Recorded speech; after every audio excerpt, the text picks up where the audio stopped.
part of a third set is you have to deliver on expectations. People want certain things, and if you leave the third set and don't give it, that's your last opportunity. So one of the things that Journey tried really hard to do to say is, what haven't we done yet? People really want bestow cards that can go on their opponent's creatures. Let's make that. People want a one-drop Minotaur. Let's make that. You know, people wanted enchantment matters. Let's do that. That a lot of our design was saying we want to finish up the set so that there's a sense of completion to the whole block. One of the things that separates auras from equipment is you can put auras on your opponent's creatures. You cannot do that with equipment.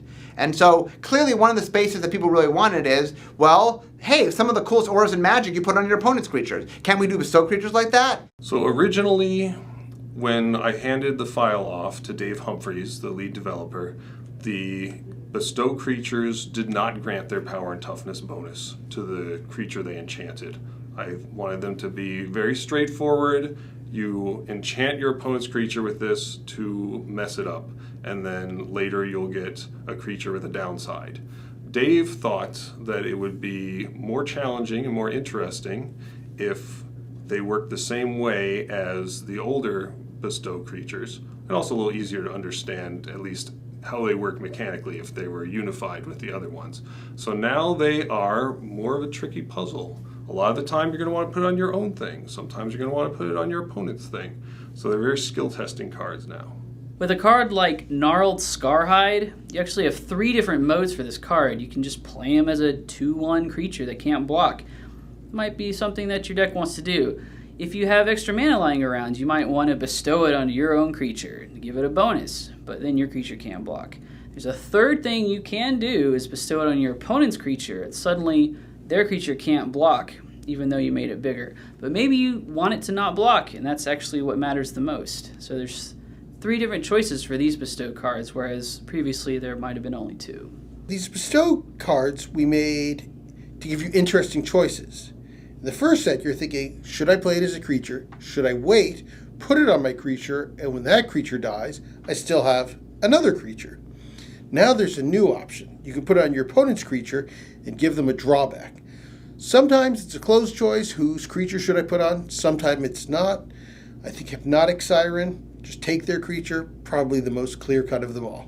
At design handoff, Inspired and Monstrosity actually weren't in the set. One of the things we noticed as the block went on is that we were adding more and more mechanics, piling up these mechanics on top of one another, and by the time we got to Journey into Nyx, we had so many mechanics in the set that we were really worried that newer players who hadn't been there for the first 2 sets of the block, it would be overwhelming for them with just so many mechanics.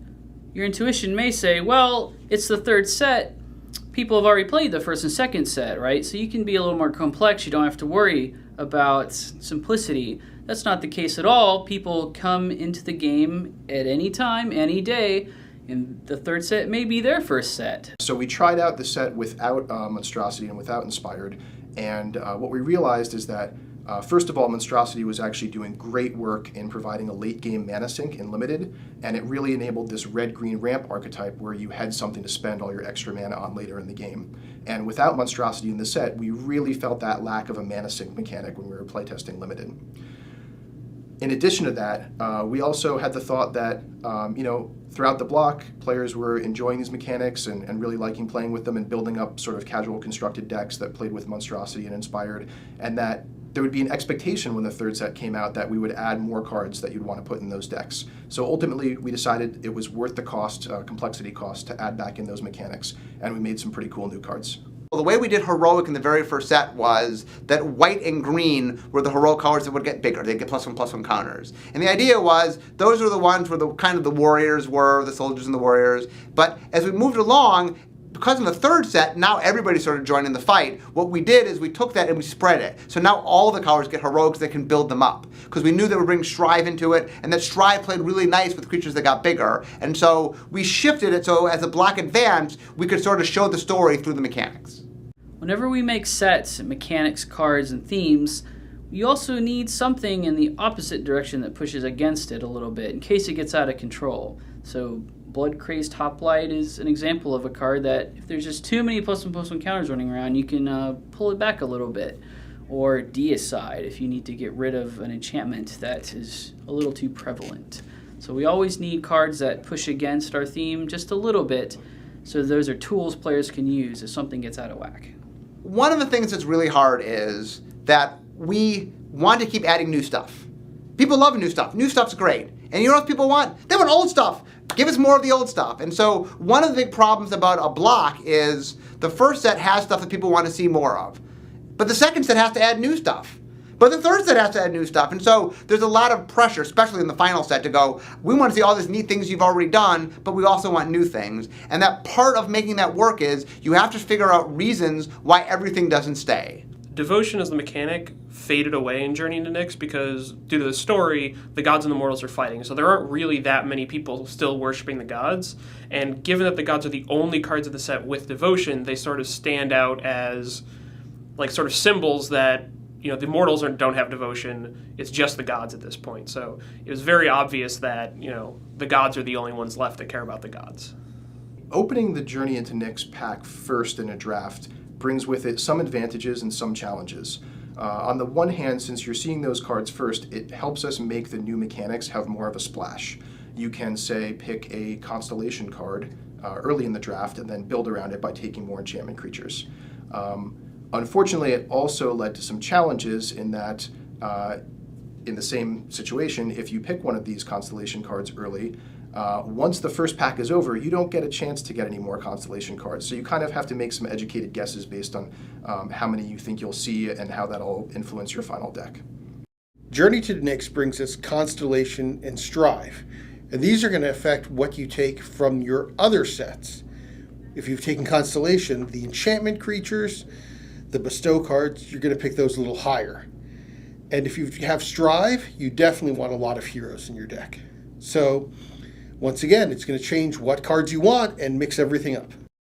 One of the problems we encountered with the Journey into Nyx was that during design, we decided that we wanted to build in a bunch of build-around cards that encourage you to play with lots of enchantments.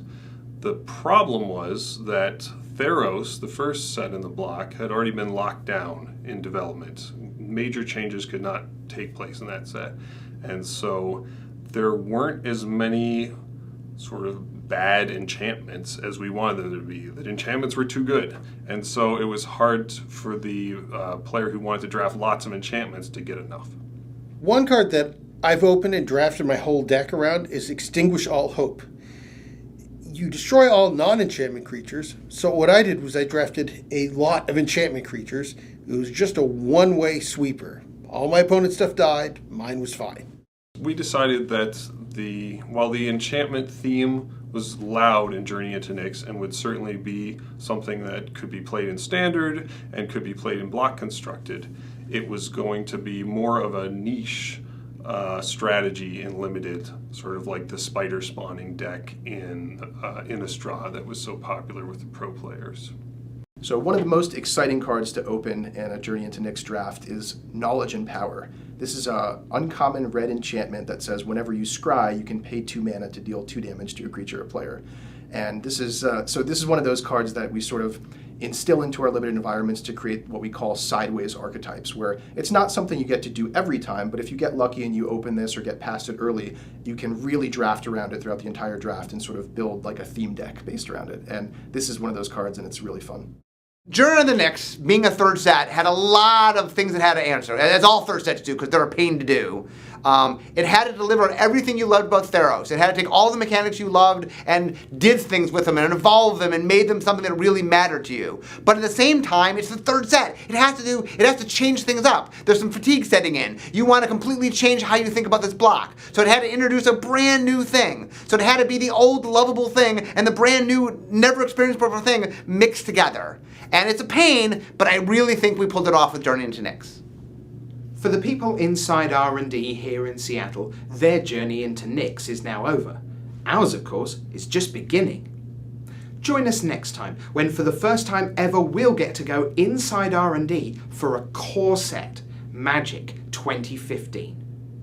But until we meet again on Inside R&D, I'm your host, Richard Hagan, saying bye.